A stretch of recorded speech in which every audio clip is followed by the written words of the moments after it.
Dios les bendiga, amados hermanos, hermanas, amigos. Les habla su hermano José Ramírez. Hoy quiero hablarles de un tema escatológico, histórico, que muy pocas personas lo hablan, y es acerca de la puerta dorada. También es llamada la puerta de la misericordia. Para este estudio es necesario que vayamos al libro de Ezequiel 44, versículos 1 al 4, en donde podemos ver esta poderosa visión que Dios le da al profeta Ezequiel, y como en toda revelación profética hay mucho simbolismo dentro del contexto del templo. Este es un templo futuro, no es el templo que estaba en tiempo de Ezequiel, que había sido destruido por Nabucodonosor II en el año 586 a.C. Le estoy hablando de historia bíblica. Durante la invasión a Jerusalén, después de haber sido sitiada Jerusalén por un tiempo prolongado. Y esa invasión fue encabezada por Nabuzaradán, capitán de la guardia, y ellos incendiaron la ciudad y el templo. Luego el templo fue demolido y la casa real y toda la edificación importante para los judíos. Y le estoy dando, como les digo, un recuento histórico para que puedan caminar en este tema escatológico. Todo fue destruido.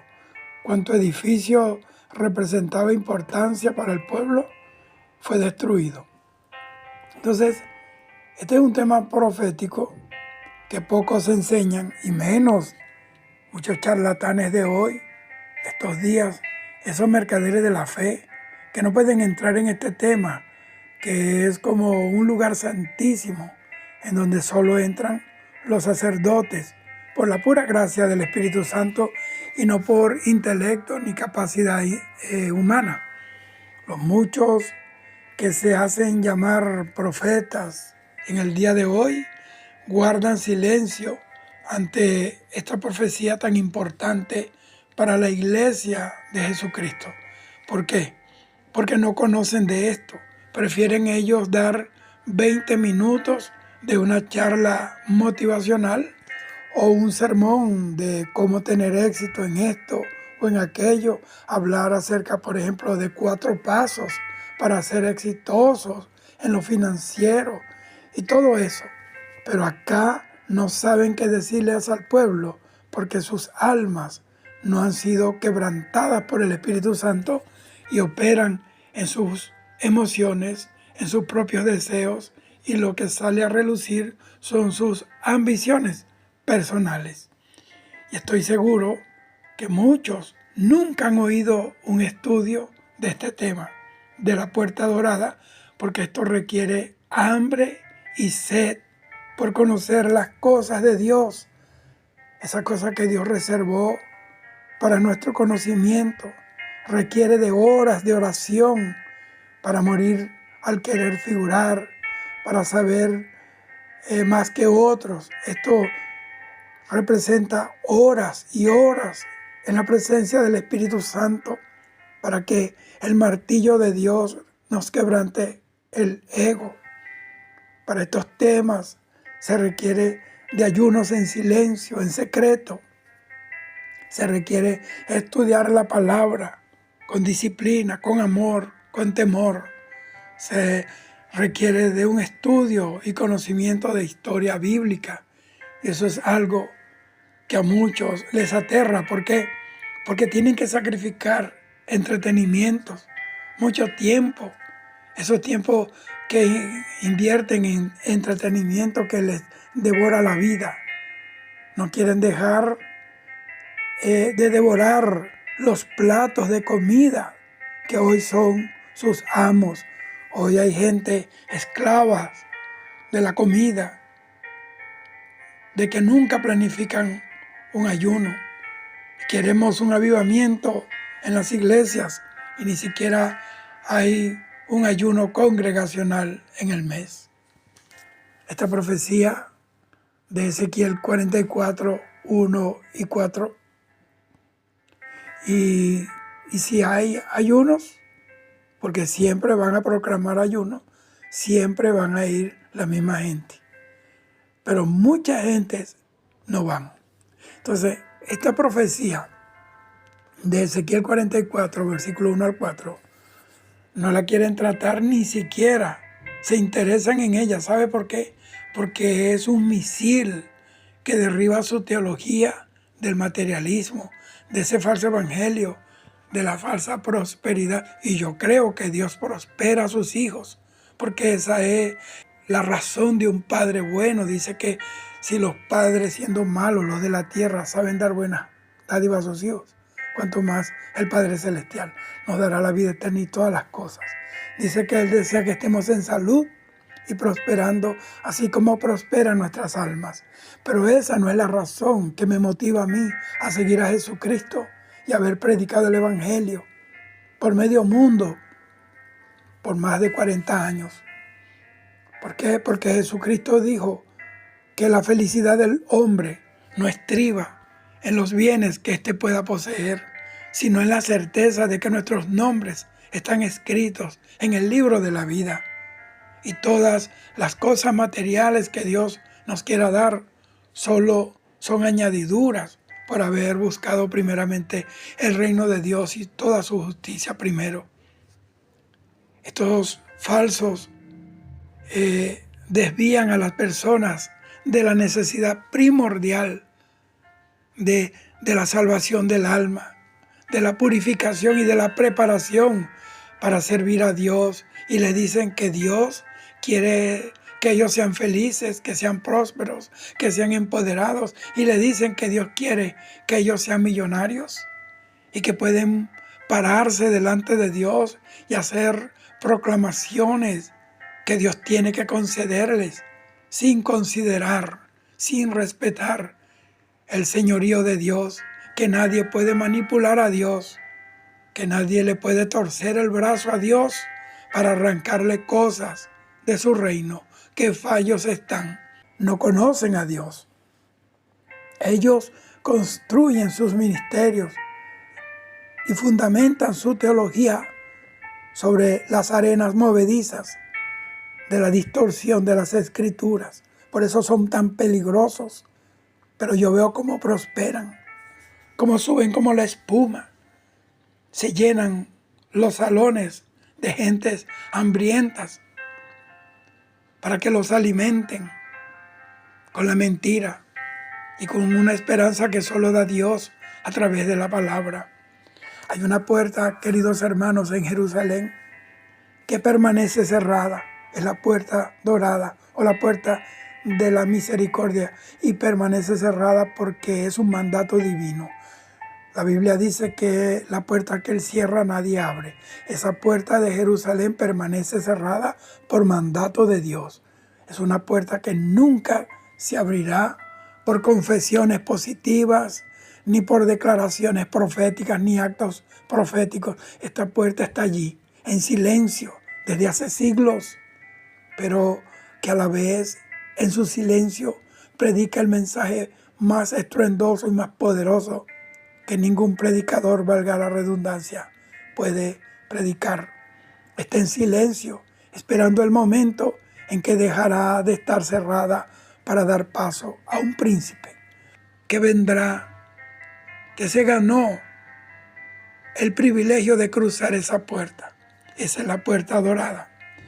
Esta puerta dorada es un predicador desde el Antiguo Testamento que anuncia la soberanía de Dios, que anuncia los planes de Dios para el futuro de Israel y de la humanidad. Habla de la santidad de Dios, tanto que a nadie se le permite cruzarla. Está reservada solo para la presencia gloriosa de Dios mismo. Habla del juicio venidero de Dios para los tiempos del fin. Habla del gobierno glorioso del Señor. Habla del glorioso regreso del Señor Jesucristo, que entrará en el futuro por esa puerta, que es la misma que Él cruzó en un asno en su entrada gloriosa a Jerusalén, cuando lo proclamaron rey, el pueblo judío, cuando dijeron: Hosana, bendito el que viene en el nombre del Señor. ¿Saben algo, amados hermanos?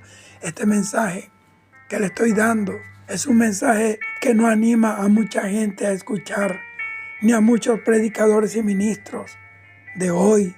¿Sabe por qué? Porque no llena estadios, no arranca cheques endosados de las chequeras a nombre de alguien, no llena las arcas de las ofrendas en lugares en donde el dinero, el entretenimiento y la comodidad son la finalidad de abrir las puertas cada vez. Los libros que hablan de este tema o de este tipo de temas de santidad, de las profecías del fin, de prepararnos porque lo que viene no es nada bonito, y del llamado a la santificación, se quedan esos libros en los estantes. No son comprados, son pocos los que se interesan y se los llevan.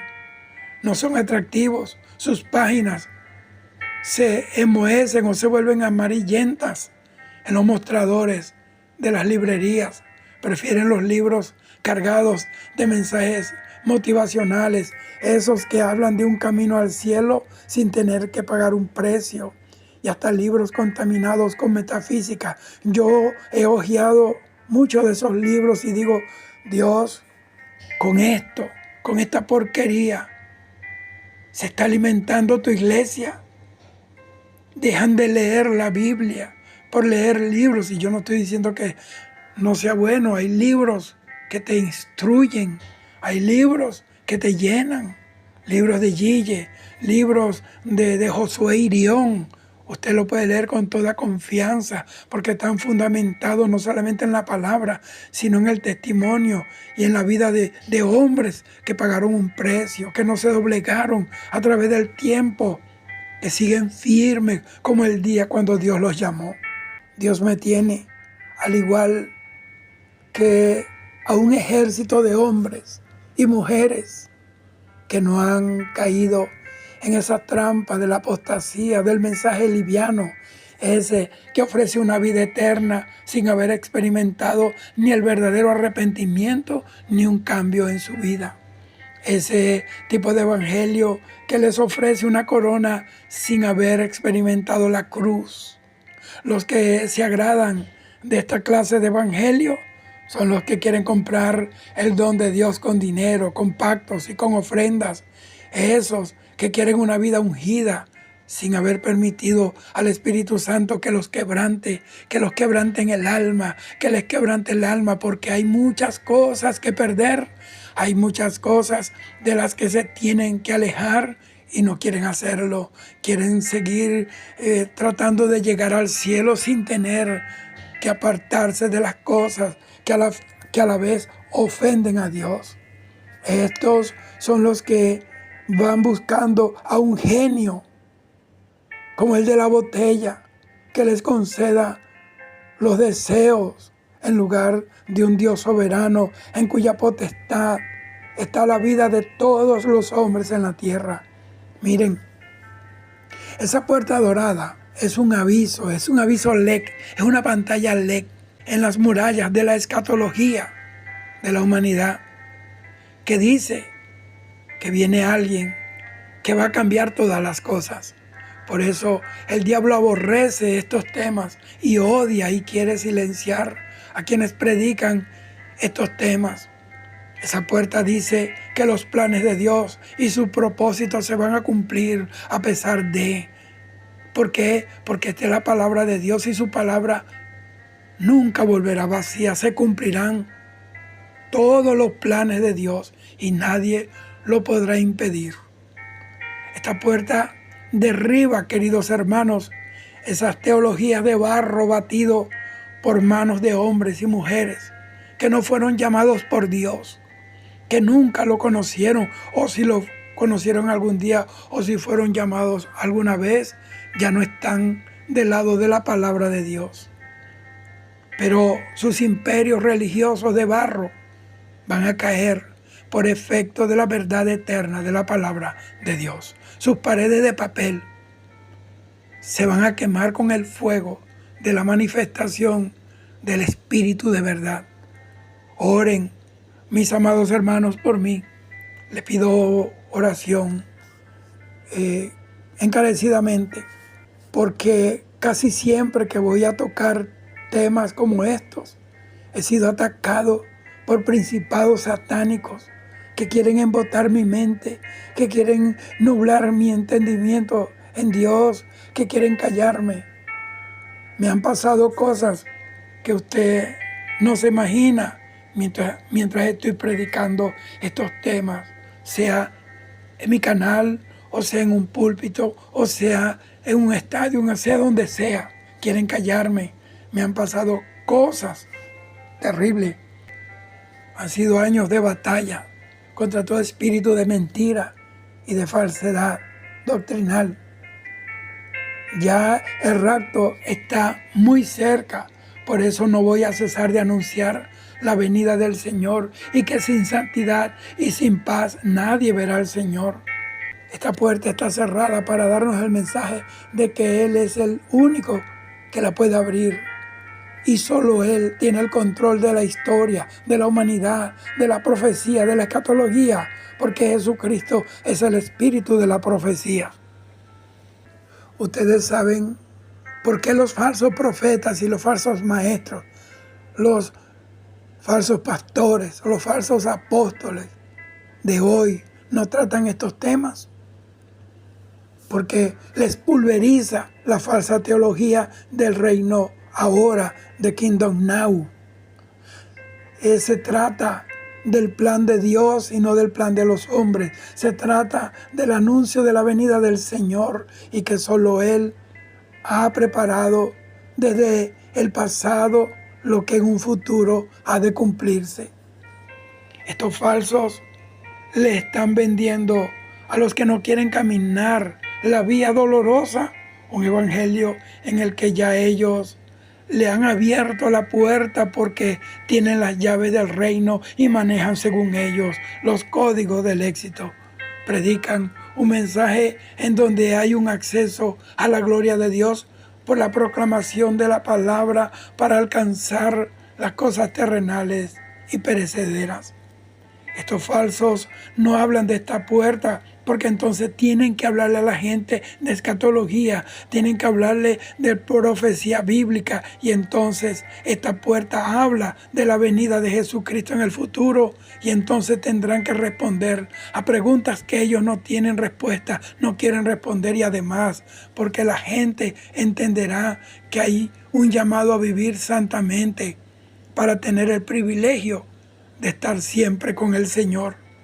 Y ellos no le van a decir a la gente que solo hay que creer en Jesucristo sin pagar un centavo a nadie, que todo esto es por gracia de Dios. Tendrán que hablar entonces de la gran tribulación, que es un tema que no hablan en las iglesias. No hablan de los 7 sellos, de las 7 trompetas, no hablan de las 7 copas de la ira de Dios, no hablan del juicio final, del anticristo. No hablan del juicio ante el gran trono blanco. Y esos temas seguramente dejarán vacías a muchas sillas de esos templos. Por eso no los hablan. Y las gallinas de los huevos de oro volarán a otro lugar. Y eso es triste. Esa es la peor miseria espiritual que yo he visto con mis ojos en todo mi andar del ministerio como predicador, como profeta y como maestro de la palabra. Por eso vamos a desglosar el significado de esta puerta. Y hago una síntesis del contexto general de los capítulos del libro de Ezequiel, desde el capítulo 40 al 48. Ezequiel era sacerdote y profeta, y estando él cautivo en Babilonia, un día es llevado en visión por Dios para que viera un templo nuevo y una nueva ciudad. Esta visión no es nada sencilla de entender, hermanos, sin la ayuda del Espíritu Santo y sin el conocimiento de las Escrituras, de las profecías y de la historia bíblica. Esta visión es fundamentalmente escatológica, es decir, esta visión apunta a los tiempos del fin, a la era mesiánica, y esta visión es de suma importancia para los cristianos. ¿Por qué? Porque simboliza la restauración, o mejor dicho, representa la restauración total de la relación de Dios con su pueblo, Israel, y obviamente por extensión con toda la humanidad entera.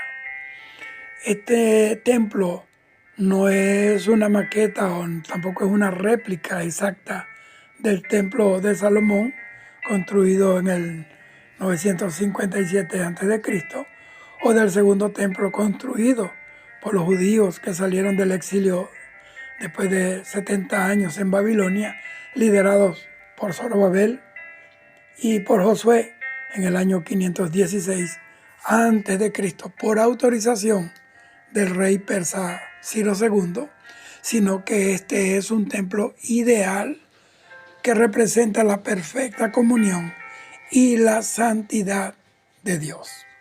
Versículo 1 dice: luego me hizo volver hacia la puerta exterior del santuario, la cual da al oriente, y estaba cerrada. Puerta exterior del santuario que da al oriente, así dijo.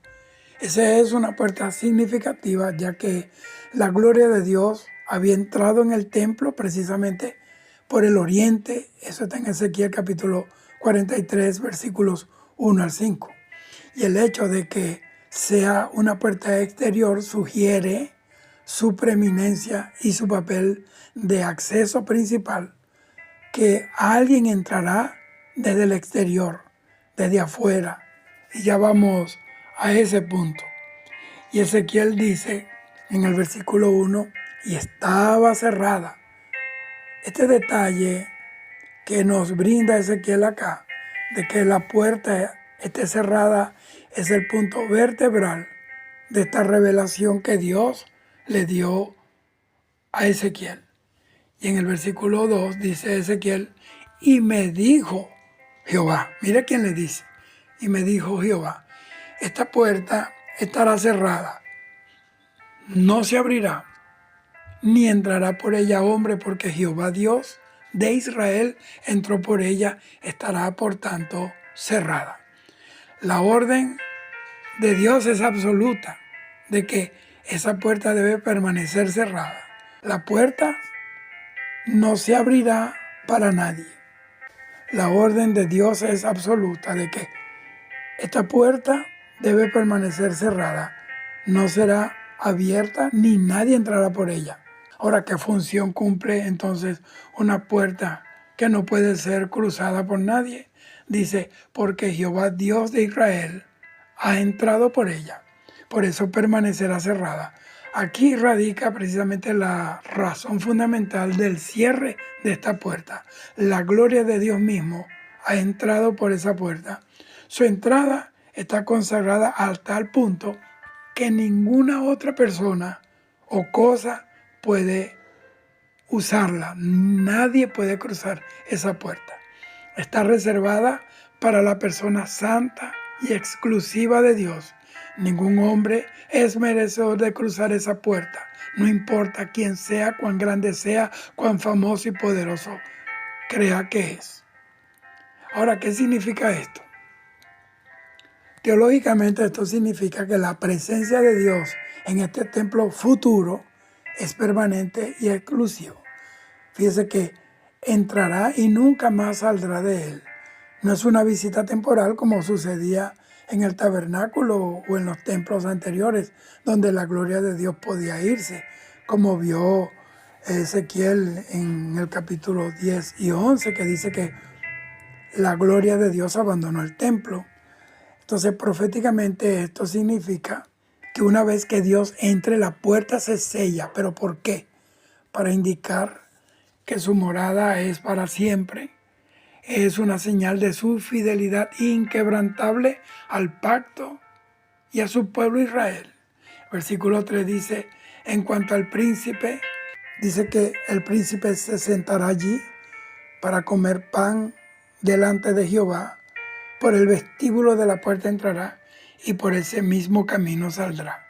Y noten que este príncipe tiene un privilegio especial, que es sentarse a comer delante de Jehová. Y esto habla de que este príncipe tiene una perfecta comunión con Jehová Dios.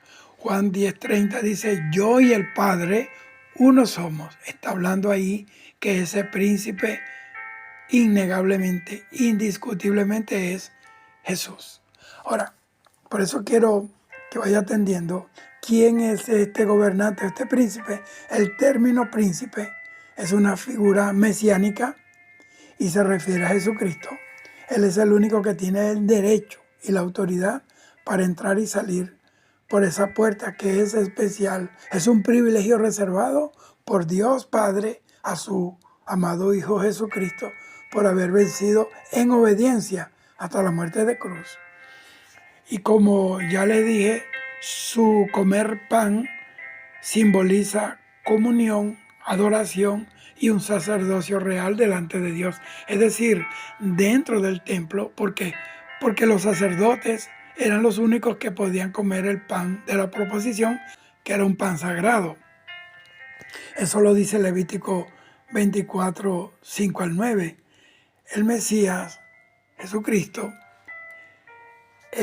al entrar por esa puerta que el Padre ha sellado, no la está profanando, no la está violentando, sino que está ejerciendo un privilegio que está reservado solamente para el Señor Jesucristo. Él no profana la puerta que Dios cerró, sino que participa de la santidad inherente a esta puerta. El Mesías es el único que entrará por esa puerta que Dios cerró, porque ya Él lo hizo en sus días de ministerio mesiánico, como ya se lo dije, y eso lo relatan los 4 evangelios, Mateo, Marcos, Lucas y Juan. Y ese evento fue el cumplimiento de Zacarías 9:9, donde dice, alégrate mucho, hija de Sión, da voces de júbilo, hija de Jerusalén, y aquí tu rey vendrá a ti, justo y salvador, humilde, y cabalgando sobre un asno, sobre un pollino, hijo de asna. El hecho de que diga, por el vestíbulo de la puerta entrará y por ese mismo camino saldrá, esto enfatiza que es un acceso único y también es un acceso limitado a un propósito específico de comunión y de adoración. Entonces no es un uso común de la puerta, sino más bien que es un privilegio ceremonial. El versículo 4 dice, y luego me llevó por el camino de la puerta del norte al frente del templo, miré y aquí que la gloria de Jehová llenaba la casa de Jehová y me postré sobre mi rostro. Ahora el profeta Ezequiel es llevado a la puerta del norte, lo que indica que aunque la puerta oriental está sellada, aún hay otras vías de acceso al complejo del templo. Esto dice que el Espíritu Santo continúa guiando a Ezequiel por el complejo del templo. Esta puerta del norte es una de las entradas principales al atrio del templo y Dios especifica las dos puertas, la del norte y la puerta oriental, para subrayar la exhaustividad de la visión y la minuciosa atención de los detalles divinos. Por eso debemos prestar mucha atención a estos temas y leer la Biblia con un corazón humilde. Ahora Ezequiel ve la gloria de Jehová que llenaba la casa de Jehová y dice, me postré sobre mi rostro. Ezequiel es impactado tan tremendamente por la majestad de la presencia de Dios y tanta fue la gloria que él vio que se postró a tierra, hermanos, para mostrar su reverencia a su gloriosa presencia. Esto refuerza la razón del cierre de la puerta oriental. La plenitud de la gloria de Dios en el templo es tal que el acceso se vuelve extremadamente restringido y sagrado. Por eso el salmista dice que quienes son los que entrarán al lugar santo, y hay una serie de requisitos. Entonces la respuesta de Ezequiel ante la santidad de Dios es su reverencia mostrada en su postración ante Él. Delante de Él se doblará toda rodilla. Y esto es un llamado a los predicadores, a los ministros, que mientras más veamos la gloria de Dios, más tenemos que rasgar nuestros corazones y humillarnos ante la presencia de Dios y reconocer que sin Él nada podemos hacer. Aquí hay unos puntos claves que yo debo señalar. Primero, tenemos que considerar la santidad exclusiva de Dios. Esa puerta sellada y subraya la santidad absoluta de Dios, que el acceso a Él no es por capacidad humana, sino que hay una regla para entrar en su presencia, y esa regla está clara en Juan 14:6, donde Él dice: yo soy el camino, la verdad y la vida, y nadie viene a la presencia de Dios Padre sino a través de mí. Entonces, cuando Él entra y establece su morada, entonces el lugar se vuelve tan sagrado que el acceso a la persona común es imposible. Entonces, esto nos enseña la reverencia que debemos tener ante la presencia de Dios. El Salmo 95:6 dice: venid, adoremos y postrémonos, arrodillémonos delante de Jehová, nuestro Hacedor. Está la permanencia de la presencia de Dios allí. A diferencia de las visitas temporales de la gloria de Dios en los tiempos anteriores, la puerta que se sella indica una morada permanente. Se cierra la puerta para que la gloria no salga. Entonces, en el contexto de la restauración y la era mesiánica, esto significa que Dios nunca más, bueno, nunca lo ha hecho, pero que Dios no abandonará a su pueblo. Cuando digo que nunca más, porque la palabra dice en Oseas 5:15, hablando de Israel: andaré y volveré a mi lugar hasta que reconozca su pecado y busque mi rostro. En su angustia ellos me buscarán. Eso lo dice la Biblia. Entonces, la figura del gobernante o el príncipe que tiene acceso especial a esta puerta que está sellada es una poderosa prefiguración de Jesucristo. Él es el único mediador. Es Él el que tiene el derecho de entrar en la presencia de Dios. Él abrió un camino a Dios para nosotros a través de su sacrificio. Y fíjense que aunque la puerta está cerrada para otros, el hecho de que el príncipe puede entrar y salir por esa puerta nos recuerda que el acceso a la presencia de Dios es posible, pero solo es a través del camino provisto por el Padre. Y en la dispensación de la iglesia, ese camino es Jesucristo. Como ya les dije, Juan 14:6, Él dijo: yo soy el camino y la verdad y la vida, y nadie viene al Padre sino por mí. Fíjate, dice: no viene al Padre, no dice no va al Padre, sino que Él está hablando como Dios, el que siempre estuvo a la diestra de Él. Viene porque Él está con Él. Ahora, si Él entra, nosotros también entramos. Porque desde el rapto, dice la Biblia, en primera de Tesalonicenses 4:16 en adelante, que estaremos siempre con el Señor. Entonces, la visión de Ezequiel y su postración ante la presencia de Dios es un llamado para nosotros a una profunda reverencia, a una adoración ante la grandeza y la santidad de Dios, que debemos entrar por sus atrios con corazón puro, con un corazón sincero, con santidad, dejando las malicias, dejando las cosas que desagradan a un Dios que es santo. Entonces, para resumir, el pasaje de Ezequiel 44, 1-4, es un pasaje profético que resalta 4 cosas. Primero, la santidad inigualable de Dios. Segundo, la permanencia de su presencia en el templo futuro. Tercero, el papel único del Mesías, el príncipe, como el único que tiene acceso y privilegio a esa puerta y cruzarla. Y cuarto, prefigura la obra redentora de Jesucristo en la cruz del Calvario. Dios te bendiga. Y recuerda, Cristo viene, Cristo está a la puerta. Estemos preparados porque el rapto de la iglesia está muy cerca. No te dejes engañar por mensajes que hablan de gloria sin haber sido quebrantados en el yo personal, que ofrecen un camino al cielo distinto al que Jesucristo y sus discípulos tuvieron que caminar. De ese evangelio que llena los templos de pop cristiano, de música divorciada de la reverencia a Dios, pero que la presencia de Dios no está en esos lugares, en donde nunca se ha hablado ni del rapto, en donde no se exhorta a la santidad, donde no se reprende y se exhorta el pecado, en donde te ofrecen un puesto VIP de acuerdo a cuánto dinero siembras. Así que abre los ojos, que Cristo está a la puerta. Dios te bendiga siempre. Shalom.